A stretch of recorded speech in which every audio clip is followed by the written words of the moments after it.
Well, good afternoon, everyone. It's digital host AJ Wiest and the Madison Police Department. They are holding a press conference this afternoon to address a string of recent burglaries going on in the Madison area, around the Limestone County, Madison County corridor, out in the Madison area.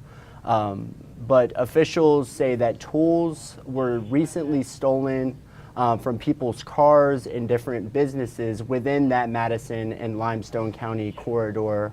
Officials have not revealed very much information at this time, so we are waiting for this press conference so that we can get more information for you all. But yes, a recent string of burglaries going on out in Madison.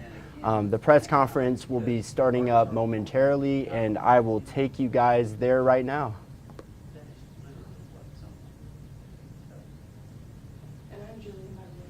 I'm Peyton. It's nice to meet you. Just trying to get this all set up and everything. You're not going to go through and count. I am, yes. I've only been here for about 5 months. Okay. Yeah. Liking it so far? I do. I came from Tuscaloosa, so Okay. it's not too different. But Yeah. I'm a Bama grad too. It's been a minute since I've been down there. But yeah, it's been nice getting to drive back down there for some weekend games. That's been a lot of fun. So. I graduated in 2012, and we lived there a little bit after college. Worked down there, and then pregnant with our child, and gave birth at TCH the day I was discharged from the hospital. We moved up here, and I haven't been back since. Really? Wow. So it has been since 2015 since we've been back, and I'm missing it.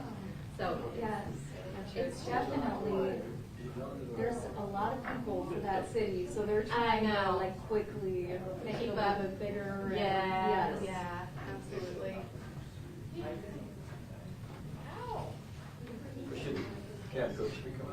Okay, great. Well, we'll have y'all in front of us. Oh, So, yeah. y'all will be on that side of it. Not before I have to.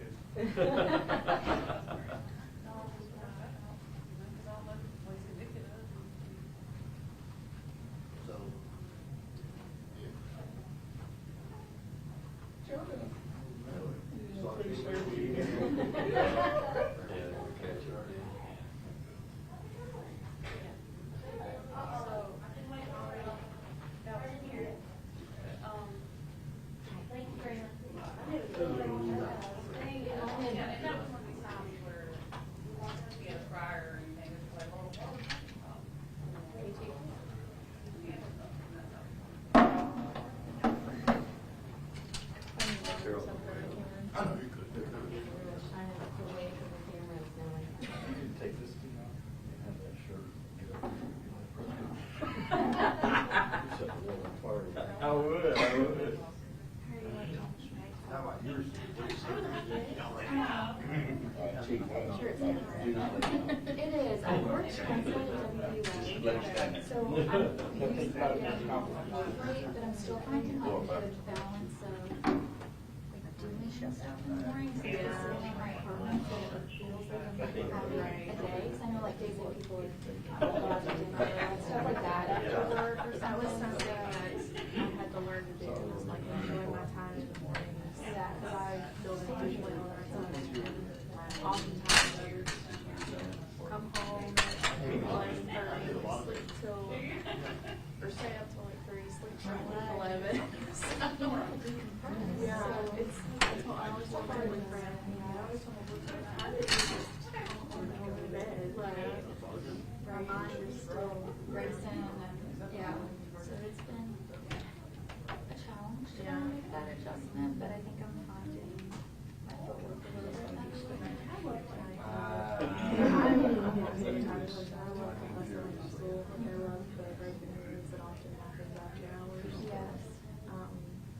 And I like when the news gets really quiet when everyone leaves and like it's always like a tight group at night, like you're having producers and that's how it was when I came in. But like I'm so jealous of Nick because when he came in, I went back to my bureau. I'm like, I missed that, you know, when I had people to talk to. And it made it even worse going back to the bureau because I'm all alone there usually. And human interaction. That's why I get so excited when they pull me into like Madison Council area. I'm like, hey, other reporters are going to be there. So didn't necessarily want somebody to call and go, that's my. Out in the bureau.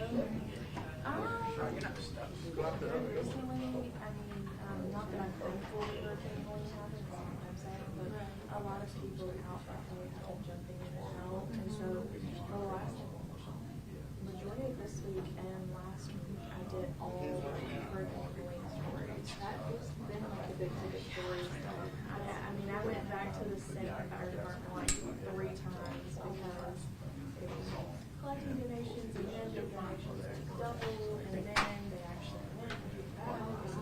So it was just like a bunch of follow-up stories in one. I was going to give you this as far as the list of everybody that's here. That's just so you don't have to ask everybody to spell their names and stuff. Oh, that is so helpful. Thank you.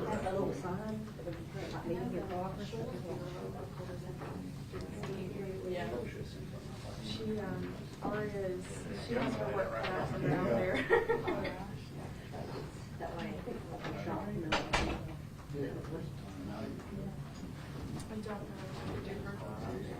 She always has, she seems to have the craziest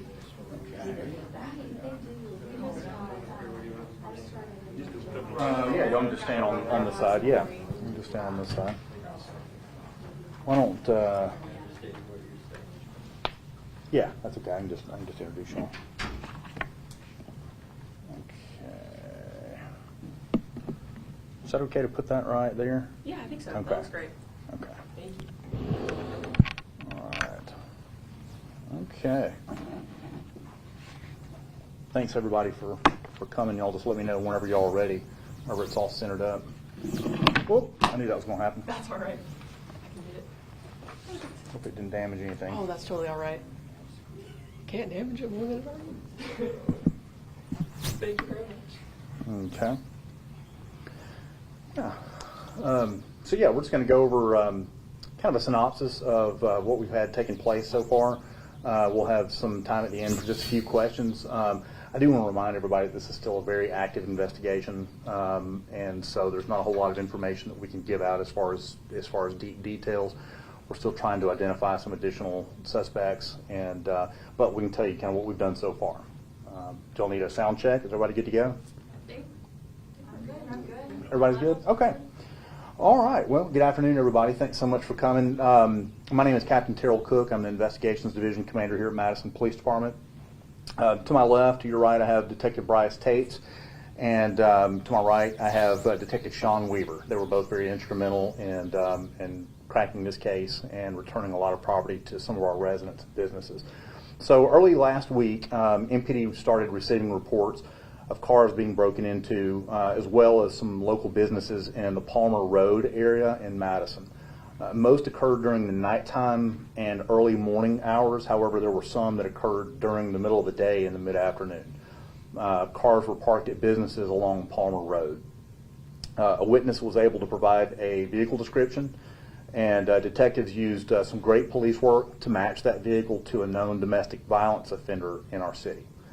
On Monday of this week, detectives obtained search warrants for the suspect's residence in Madison and recovered a large amount of stolen property from that residence, as well as took the suspect into custody. Detectives have been able to return a large amount of the stolen property to area residents and businesses so far. Some property was matched to rental storage units burglaries in surrounding jurisdictions, and we have been working with the other local jurisdictions to return that property to them so they can return it to their victims. Detectives arrested 33-year-old Joey Bright of Madison. He has been charged with 5 counts of unlawful breaking and entering 2 vehicles, 1 count of burglary in the 3rd degree, and 1 count of theft of property 4th degree. crimes connected to this suspect are still being reported by citizens as we speak, and more charges are likely. We ask that residents that may have rented storage units on the west side of Madison to check your storage units and work with the storage companies to file police reports if needed. Many of the cars that were entered were unlocked, so we would like to remind everyone to remember not to leave firearms in their vehicle or other valuables unsecured, and just remember to lock your vehicles whenever you leave your vehicle for the day or for the evening or whenever you just walk away from your vehicle. Some of the items that were recovered were tools. We had a lot of tools that were recovered. We had some golf clubs that were recovered. We had several firearms that were stolen as well. Some of those are still in the process of being recovered, and just other personal effects. Like I mentioned, most of the property has already been returned, but we still have some that are unaccounted for, but we still have reports that are coming in. So just remind everybody to be vigilant, lock your cars, and remove valuables from your vehicles. And if you see something, say something. Like I said, we did have a witness at one of the businesses that reported some information to us.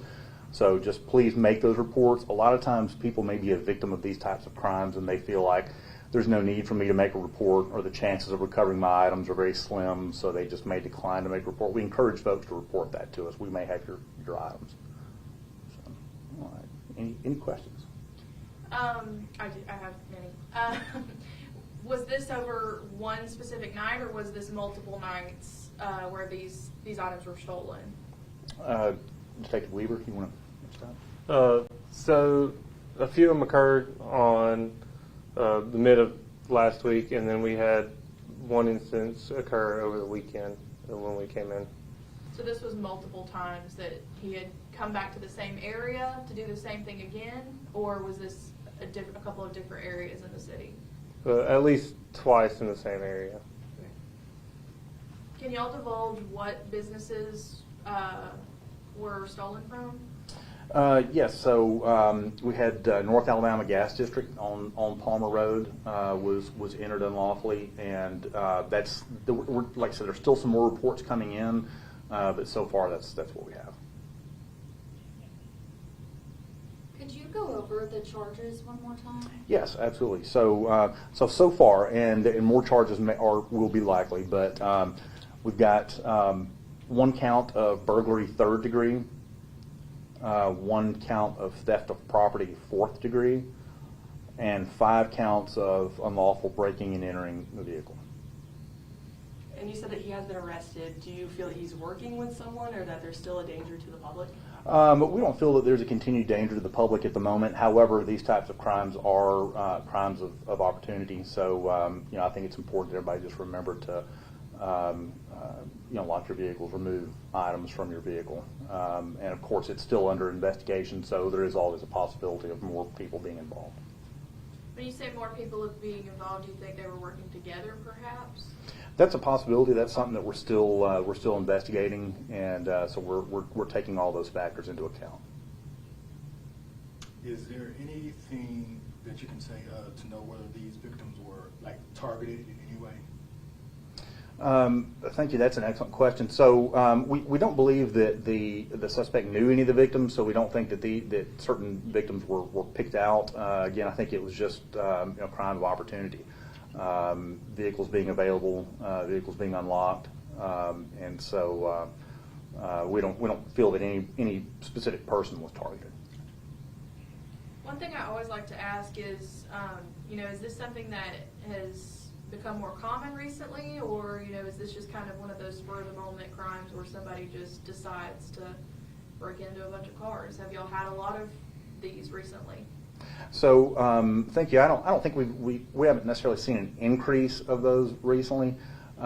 We see crimes of this type come in waves. So because of the nature of it, where somebody that's fallen on desperate times goes and looks for crimes of opportunity, we do see spikes and highs and lows in these types of trends. So with the population increasing and more people living in Madison, more people moving here because of the schools and the community, that chance is always increasing. So just remind everybody to lock your vehicles. And if they have any questions, just feel free to give us a call.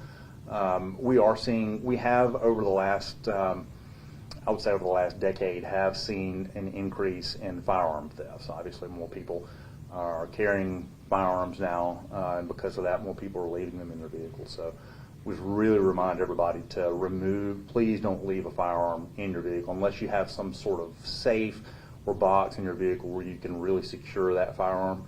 Just don't leave it in your vehicle.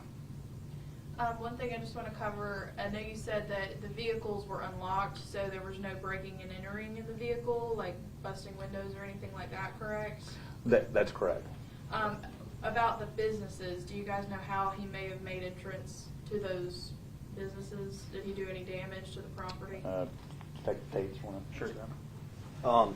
Most of the businesses that he was going into were either by with a locking chain, or they were left unlocked using bolt cutters to enter those gates.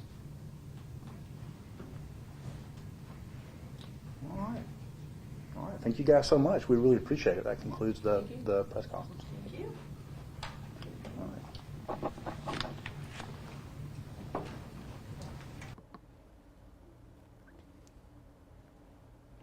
And that was the Madison Police press conference of the afternoon. Officials just spoke. Captain Terrell Cook speaking for a majority of the time there. He was, of course, joined by Detective Sean Weaver and, of course, Detective Bryce Tate with Madison Police there. They say one is now in custody after a recent amount of break-ins going on in the Palmer Road area, mostly at night, of Madison. The suspect in custody, 33-year-old Joey Bright. He's been charged with burglary in the 3rd degree, theft of property. He is the suspect right now. Of course, this is still an ongoing investigation by the Madison Police, but Captain Cook at the presser saying, really making sure you all know, do not leave valuable items in your vehicle and always leave your car locked, especially at night. Things that were stolen from vehicles as a result of vehicles being unlocked. There were tools that have now been recovered, golf clubs and firearms, and they are still working to recover all the items that have been stolen. But with WAFF 48, I'm digital host AJ Wiest, and I'm on your side. You all have a great rest of your day.